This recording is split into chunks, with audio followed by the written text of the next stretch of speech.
Selamat pagi, Assalamualaikum warahmatullahi wabarakatuh. Perkenalkan, nama saya Binar Panggal.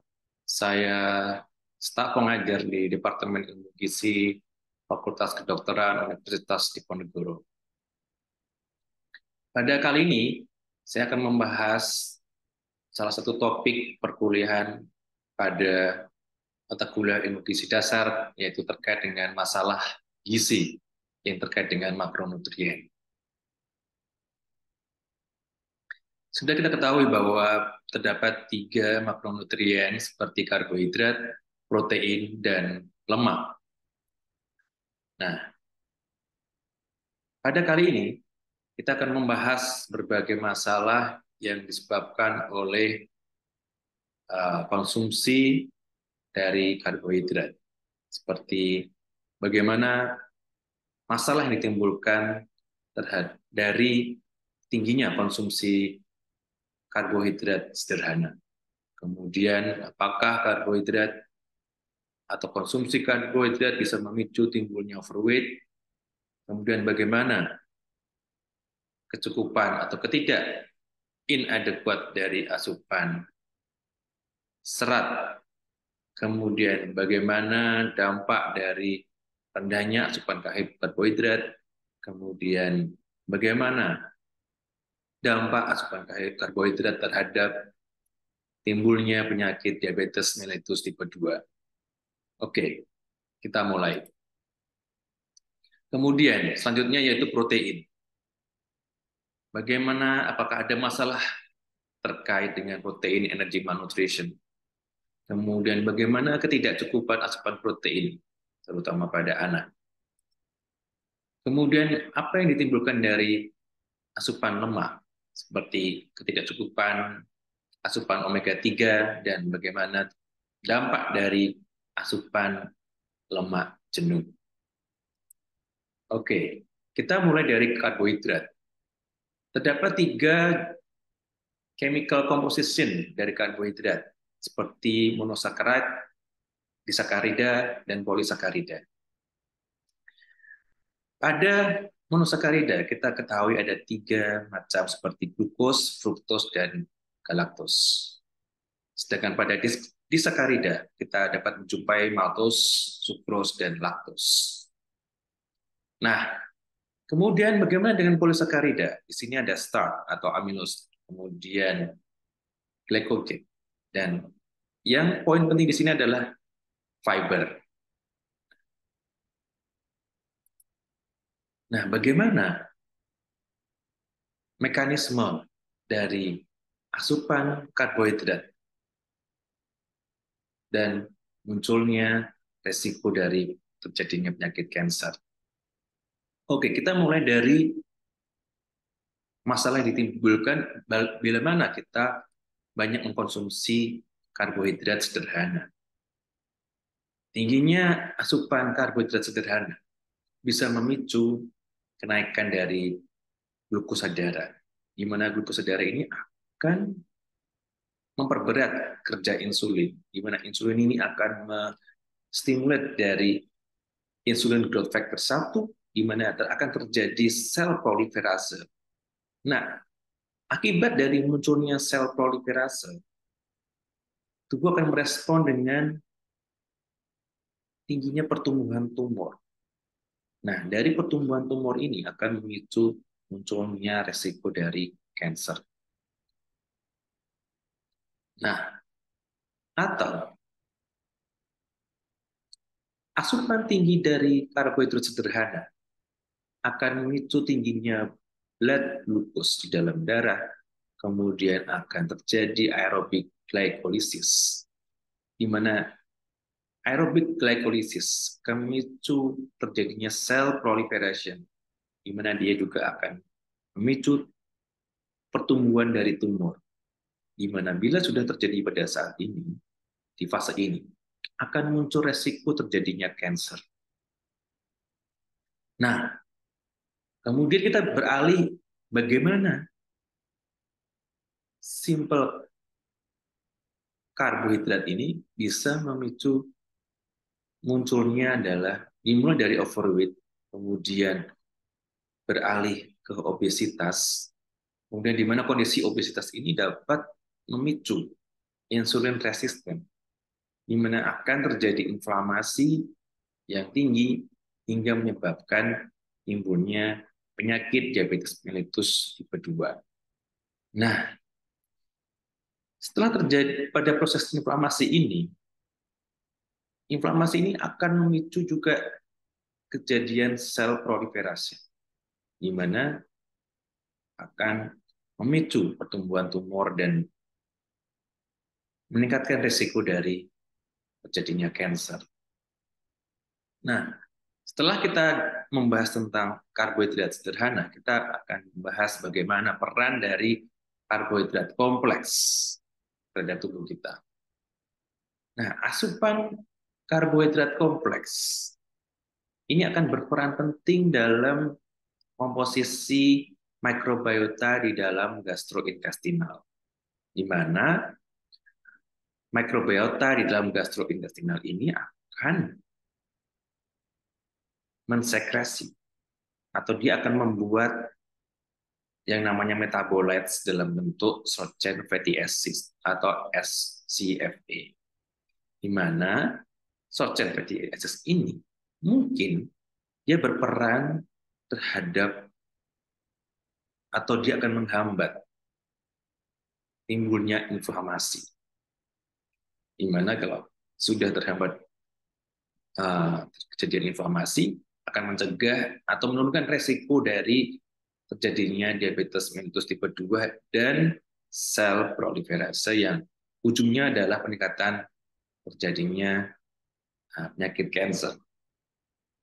Kemudian, asupan karbohidrat kompleks juga akan berperan terhadap fecal carcinogen pathway, di mana dia akan menghambat terjadinya pertumbuhan tumor dan yang jelas akan menurunkan risiko terjadinya penyakit kanker. Kemudian bagaimana dampak dari overconsumption dari karbohidrat sederhana? Saya akan mengambil contoh dari metabolisme fruktosa.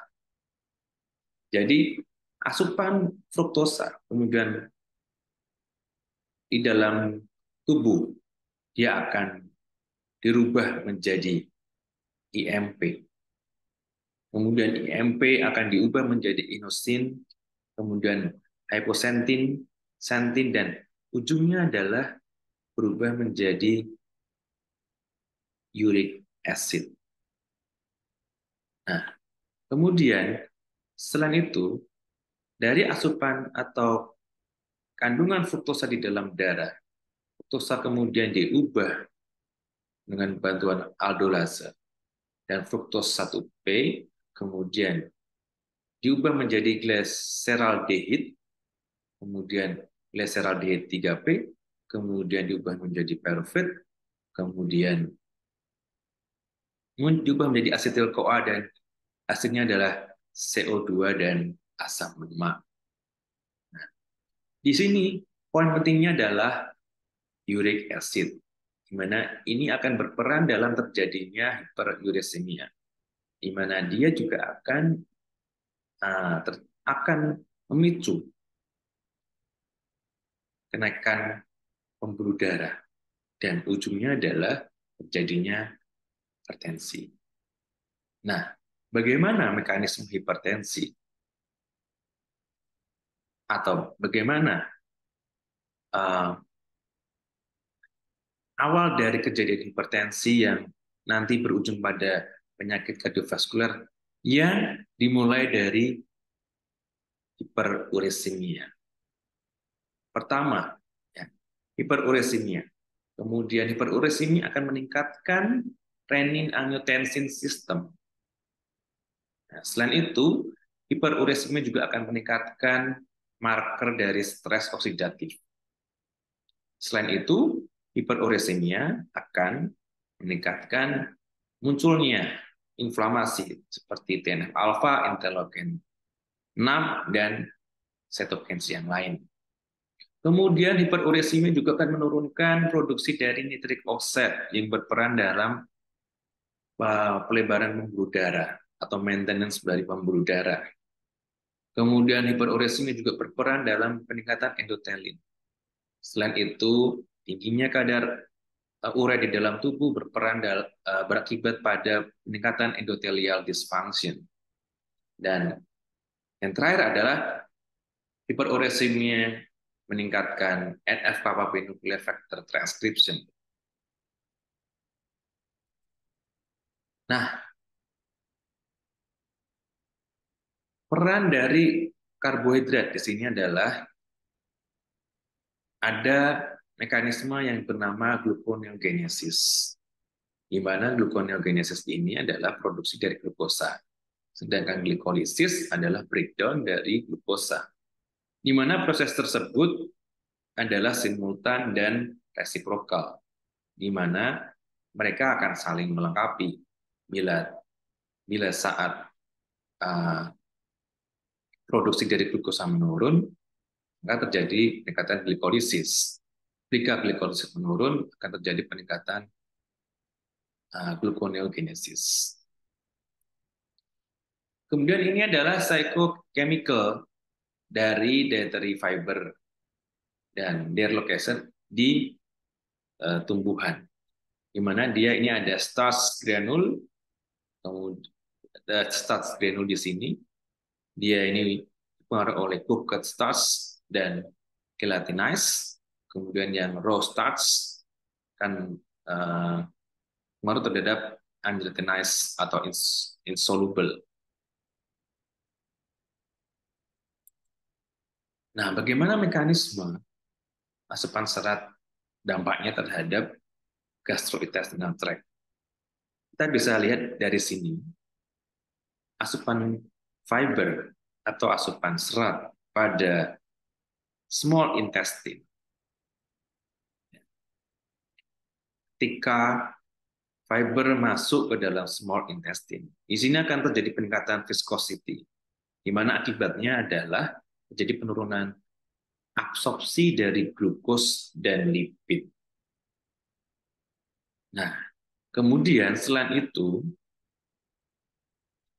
asupan serat yang masuk ini akan berperan terhadap pertumbuhan mikrobiota di dalam usus, di mana pertumbuhan mikrobiota di dalam usus, terutama usus besar, ini akan memicu peningkatan dari stool talk, di mana ini juga peningkatan stool talk ini akan dipengaruhi juga oleh peningkatan water binding, di mana ketika nanti kita buang air besar itu akan semakin lancar, semakin mudah, karena ada binding dari water dan bantuan dari mikrobiota di dalam usus besar. Kemudian dari pertumbuhan mikrobiota di dalam usus ini akan merilis metabolites dalam bentuk short chain fatty acids seperti asetat, propionat, dan butirat. Nah, short chain fatty acid ini akan membantu menurunkan pH dari usus, kemudian akan menghambat pertumbuhan dari patogen. Mana pasti ya penghambat tanam patogen ini akan memicu atau akan membantu sistem imun tetap dalam kondisi yang baik. Kemudian peran yang lain dari short chain fatty acid di sini adalah ia akan didistribusikan ke liver, atau dia juga akan berperan dalam tight junction. Ini berperan dalam permeability dari intestinal atau sel epitel di sistem di usus intestine atau small intestine ataupun large intestine. Nah, ini adalah metabolisme dari short chain fatty acid dari asupan serat pada systemic circulation. Nah, di mana asupan dari serat kemudian masuk ke dalam usus, kemudian diubah menjadi short chain fatty acid melalui bantuan mikrobiota dalam usus. Kemudian short chain fatty acid yang sudah terbentuk kemudian akan distribusikan ke dalam beberapa tisu. Kita bisa lihat di sini ada short chain fatty acid, di mana dia juga akan berperan dalam pembentukan ATP. Nah, pada short chain fatty acids yang tidak termetabolize, nah, dia akan masuk ke dalam portal sirkulasi, kemudian masuk ke dalam liver, dia akan berperan dalam metabolisme glukosa, kolesterol, dan asam lemak di dalam hati. Nah, kemudian dia akan dikeluarkan melalui systemic circulation, ya, kemudian ke pembuluh darah. Nah, ini akan memaintain dari systemic circulation. Nah, kita tidak bisa tidak bicara bagaimana short chain fatty acids ini berperan terhadap gut-brain pathway, ya, untuk memodulate dari fungsi otak. Kita bisa mulai dari bawah. Ini adalah asupan probiotik, prebiotik, dan dietary fiber. Jadi, untuk menyempurnakan asupan probiotik dan prebiotik diperlukan asupan serat. Nah, kemudian dari asupan tersebut akan memperbaiki atau mengimprove dari intestinal microbiota, di mana mikrobiota yang sudah terbentuk, sudah tumbuh dengan baik, ya, minim dengan bakteri patogen, dia akan dapat merilis metabolit seperti short chain fatty acid. Nah, short chain fatty acid ini akan berperan terhadap 4 bagian. Satu adalah immune pathway, kemudian endocrine pathway, vagal pathway, dan other humoral pathways. Nah, pada immune pathways, kita dapat lihat di sini adalah dia akan berperan terhadap penghambatan bakteri atau patogen yang dapat memunculkan timbulnya penyakit. Kemudian juga akan membantu peningkatan permeability dari tight junction. Nah, peran dalam short chain fatty acid di sini adalah dia juga berperan terhadap kerjasama dengan mikroglia, kemudian makrofag, neutrofil, monoset, dan lain-lain. Nah, akibatnya adalah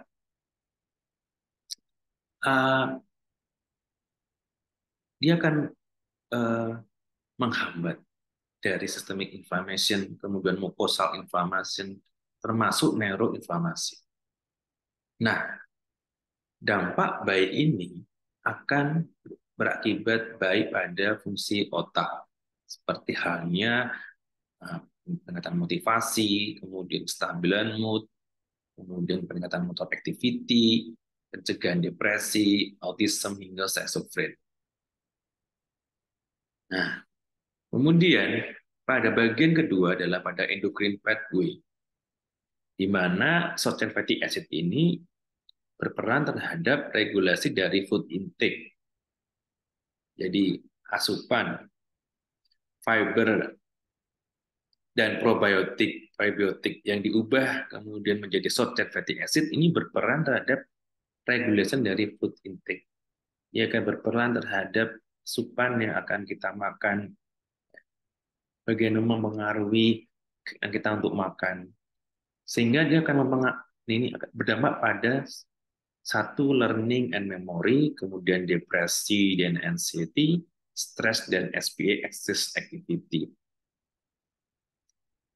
Nah, selain itu, pada hal yang sama, pada bagian ketiga adalah vagal pathway, di mana ini adalah short chain fatty acid yang terbentuk, yang akan berpengaruh terhadap maintenance dari sel saraf, di mana sama dampaknya adalah dia juga sebagai learning and memory, depression and anxiety, stress, dan SPA, excess activity.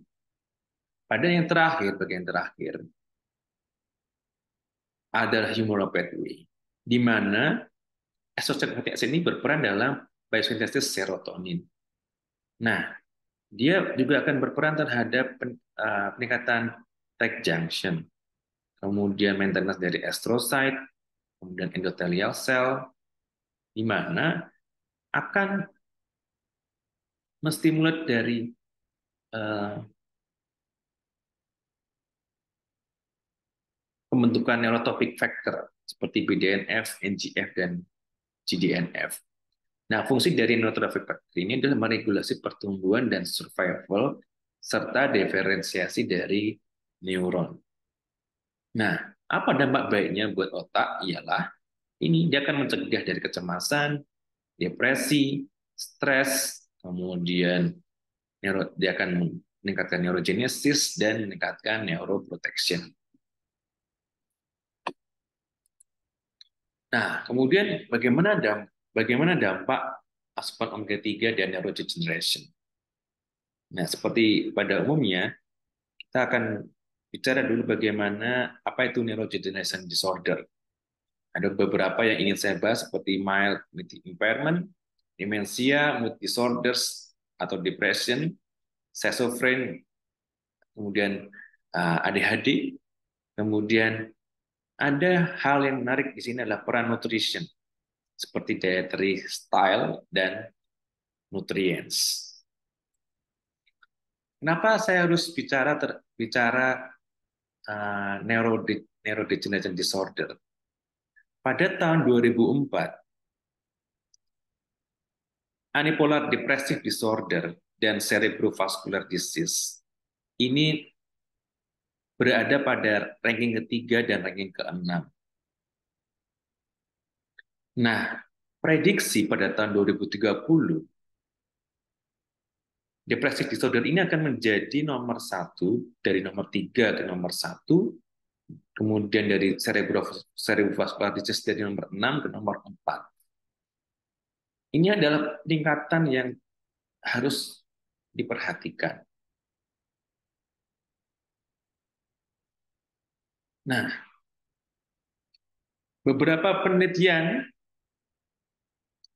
mencoba menggali, mengeksplor bagaimana konsumsi ikan terhadap prevalensi kejadian dari depresi di mengumpulkan berbagai asupan ikan di berbagai negara. Ada New Zealand, Kanada, Jerman, Prancis, United States, Puerto Rico, Korea, Jepang, dan Taiwan. Kita bisa lihat di sini. Negara Jepang, konsumsi ikan di negara Jepang menunjukkan terbesar daripada negara lainnya yang ada di gambar ini. Nah, peningkatan asupan ikan akan atau berdampak pada rendahnya dari prevalensi kejadian depresi per 100 orang. Nah, kemudian selanjutnya adalah Taiwan, kemudian Korea, Puerto Rico, hingga New Zealand. Nah, bagaimana mekanisme dari anti-inflamatori dari omega 3 PUFA? Kita bisa mulai dari sini. Asupan omega 3 PUFA akan menghambat dari cytokines NLRP3 inflammasome, di mana kalau dia dihambat, dia akan mencegah dari munculnya pro-inflammatory cytokines. Kemudian akan menurunkan kejadian inflamasi. Selain itu, asupan omega 3 PUFA akan menstimulat pipar alfa dan pipar gamma, di mana akan menghambat proses konversi dari NF-kappa, nuklear faktor kappa B, untuk diubah menjadi NLRP3 inflammasome. Atau omega 3 PUFA akan meningkatkan level dari DSA, EPA, DSA, dan EPA, di mana DSA dan EPA akan berperan terhadap menghambat sintesis dari inflammasome atau pro-inflammatory cytokines. Nah, baik lagi dia akan berperan terhadap penurunan kejadian inflamasi. Nah, ada publikasi yang saya dan profesor saya mengerjakan dan rekan laboratorium saya yang berjudul Attenuation of Chronic Stress-Induced Depressive Like Symptoms by Fish Oil via Alleviating Neuroinflammation and Impaired Tryptophan Metabolism in Aging Rats. Nah, kita menggunakan animal study untuk membuat inflamasi di otak pada tikus. Kemudian menggunakan treat fish oil untuk mengaktifkan mikroglia, kemudian mengekstrakkan mikroglia hingga meningkatkan blood brain barrier integrity. Nah, hal ini akan menyebabkan munculnya respon anti-inflamatori, di mana juga akan meningkatkan neurobehavior. Nah, kemudian kita beralih pada gangguan yang disebabkan atau masalah yang disebabkan oleh protein. Kita ketahui di sini adalah protein energi malnutrition. Ada chronic undernutrition, protein energy or keduanya. Kemudian kita akan fokus pada kasus anak, kemudian ada kejadian marasmus dan kwashiorkor. Nah, kita lihat di sini adalah dimulai dari ketidakcukupan asupan protein dan energi atau protein dan energi keduanya sekaligus. Di mana pada fase adaptif terjadi penurunan penyimpanan protein, di mana berakibat pada penurunan massa otot, kemudian massa otot jantung, massa otot pernapasan, kemudian penurunan protein reserves. Nah, penurunan penyimpanan protein ini akan menyebabkan penurunan metabolic rate, ya, di mana dia akan memicu terjadinya hypotension, bradycardia, dan hipotermia. Kemudian tubuh akan masuk pada fase successful adaptation, di mana akan terjadi zero protein dan energy balance dan normal serum albumin. Kemudian hal ini bila berlangsung terus-menerus akan terjadi failed adaptation, di mana akan terjadi continuing protein and fat loss, kemudian hypoalbuminemia dan imun defisiensi. Nah, bila tidak tertangani dengan segera dan baik akan menimbulkan kematian. Nah, bagaimana? Ini adalah lingkaran setan di mana malnutrition dan undernutrition pathology akan berpengaruh terhadap intestinal permeability. Bila dimulai dari intestinal permeability, ya, ini akan berpengaruh terhadap infeksi endotoxemia, di mana dia akan berperan atau ini akan ada perubahan sistem imunitas pada tubuh, di mana kita akan mudah sakit. Ya. Nah, hal yang sering terjadi adalah ketidakcukupan asupan protein dari segi kualitas dan kuantitas, di mana dia juga akan berperan terhadap ketidakseimbangan imunitas dan dysbiosis, di mana akan ada kejadian di mana ya, ada masalah terkait dengan komposisi mikrobiota di dalam usus. Ya, ini akan menyebabkan intestinal permeability dan kemudian ada infection endotoxemia dan akan berpengaruh terhadap sistem imun tubuh. Jadi, diet untuk protein bila tidak diperhatikan kualitas dan kuantitasnya, yang akibatnya terhadap malnutrition dan undernutrition, ini akan berakibat akan merembet ke banyak hal. Dysbiosis, intestinal permeability, kemudian pada imunitas. Nah, itu adalah slide terakhir. Terima kasih atas perhatiannya. Sampai jumpa pada materi yang akan datang. Terima kasih. Wassalamualaikum warahmatullahi wabarakatuh.